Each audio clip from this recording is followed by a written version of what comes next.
கோடை வெயில் அதிகரித்திருப்பதால் சிவகாசியில் பட்டாசு தயாரிப்பு பணிகளுக்கு கட்டுப்பாடு விதிக்கப்பட்டிருக்கிறது. கடந்த 20ஆம் தேதி விருதுநகர் பட்டாசு ஆலையில் நடந்த வெடி விபத்தில் 25 தொழிலாளர்கள் உயிரிழந்தனர். பட்டாசு ஆலைகளில் ஏற்படும் வெடி விபத்துகளை தடுக்க முன்னெச்சரிக்கை நடவடிக்கை எடுக்கப்பட்டிருக்கிறது. பட்டாசுக்கான ரசாயன மருந்து கலவை செய்யும் பணியினை காலை நேரங்களில் முடிக்க அறிவுறுத்தப்பட்டிருக்கிறது. மத்திய வெடிபொருள் கட்டுப்பாட்டுத்துறை அதிகாரிகள் பட்டாசு ஆலை நிர்வாகங்களுக்கு அறிவுறுத்தியிருக்கிறார்கள்.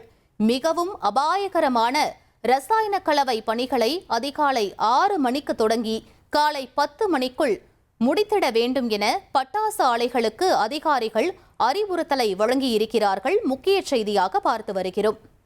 1,28,00,000 மனங்களை வென்ற தந்தி டிவி யூடியூப் சேனல். தவிர்க்க முடியாத தம்ப்நெயில், கலக்கலான கான்டென்ட்ஸ். நீங்களும் இந்த குடும்பத்தில் இணைய இப்பவே சப்ஸ்கிரைப் பண்ணுங்க. அசுரபலம் கொண்ட எங்கள் டிஜிட்டல் கரங்களில் உங்கள் விளம்பரங்களை சேர்க்க வாட்ஸ்அப் பண்ணுங்க. 8939888378. Email advtthanditv@dttv.in.